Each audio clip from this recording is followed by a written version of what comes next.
Shalom, selamat pagi untuk kita semua. Perkenalkan, saya mahasiswi dari tingkat 3C atas nama Dilian Timbulado. Di sini saya akan melakukan presentasi tentang HDR atau harga diri rendah. Oke, kita mulai. Apa itu HDR? HDR adalah suatu perasaan negatif terhadap diri sendiri atau hilangnya kepercayaan diri dan gagal mencapai tujuan yang diekspresikan secara langsung maupun tidak langsung. Terus kita lanjut di etiologi atau penyebab HDR. Ada dua faktor yang menyebabkan HDR. Yang pertama adalah faktor predisposisi. Faktor predisposisi itu terjadi karena adanya penolakan orang tua yang tidak realistis atau yang tidak sesuai dengan keinginan kita.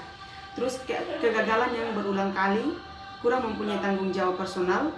Ketika kita diberikan kepercayaan untuk melakukan sesuatu, tapi kita tidak memiliki tanggung jawab untuk mempertanggungjawabkan apa yang dipercayakan kepada kita. Terus yang berikut, ketergantungan pada orang lain.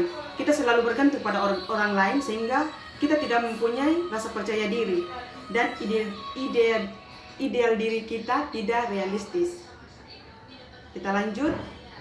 Faktor yang kedua yaitu faktor presipitasi, yaitu faktor hilangnya sebagian anggota tubuh, berubahnya penampilan atau bentuk tubuh, mengalami kegagalan serta menurunnya produktivitas.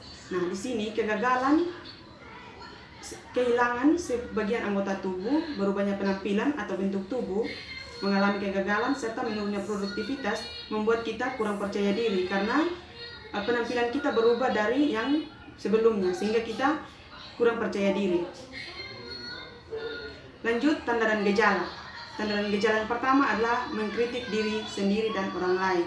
Yang kedua, penurunan produktivitas. Yang ketiga, destruktif yang diarahkan pada orang lain. Yang keempat, rasa diri penting dan berlebihan. Yang kelima, perasaan tidak mampu dan rasa bersalah. Yang keenam, mudah tersinggung atau marah yang berlebihan. Yang ketujuh, perasaan negatif mengenai tubuhnya sendiri. Yang kedelapan, ketergantungan peran yang dirasakan. Pandangan hidup yang pesimis dan bertentangan. Yang ke-9, keluhan fisik dan khawatir. Yang ke-10, penolakan terhadap kemampuan personal. Yang ke-11, destruktif terhadap diri sendiri dan pengurangan diri. Yang ke-12, menarik diri secara sosial dan realistis. Yang ke-13, penyalahgunaan cat. Lanjut, proses terjadinya masalah. Nah, individu yang kurang mengerti akan arti dan tujuan hidup akan gagal menerima tanggung jawab untuk diri sendiri dan orang lain. Seperti tadi, kita diberi kepercayaan tapi kita tidak percaya diri sehingga kepercayaan yang dikasih kepada kita itu kita tidak pertanggungjawabkan.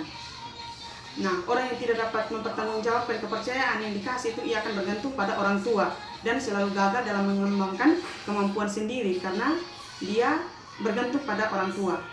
Harga diri rendah dapat terjadi karena adanya kegagalan atau duka disfungsional dari individu yang mengalami gangguan, mempunyai coping yang tidak konstruktif atau copingnya maladaptif. Maladaptif itu kegagalan individu dalam mengekspresikan apa yang menjadi jawabnya. Rentang respon. Nah, rentang respon ini memiliki gangguan pada kasus harga diri rendah. Yang pertama itu sistem limbik. Apa itu sistem limbik?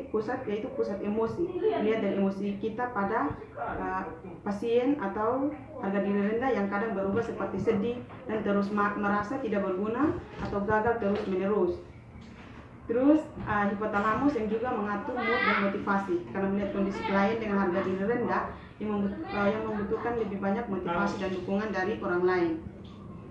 Lanjut, yang ketiga, talamus, yaitu pintu gerbang dari menyaring fungsi untuk mengatur arus informasi sensori yang berhubungan dengan perasaan untuk mencegah berlebihan di korteks untuk mencegah terjadinya kurang percaya diri pada diri kita sendiri. Sekian dan terima kasih. Hanya ini saja presentasi singkat dari saya. Semoga dapat bermanfaat bagi teman-teman sekalian.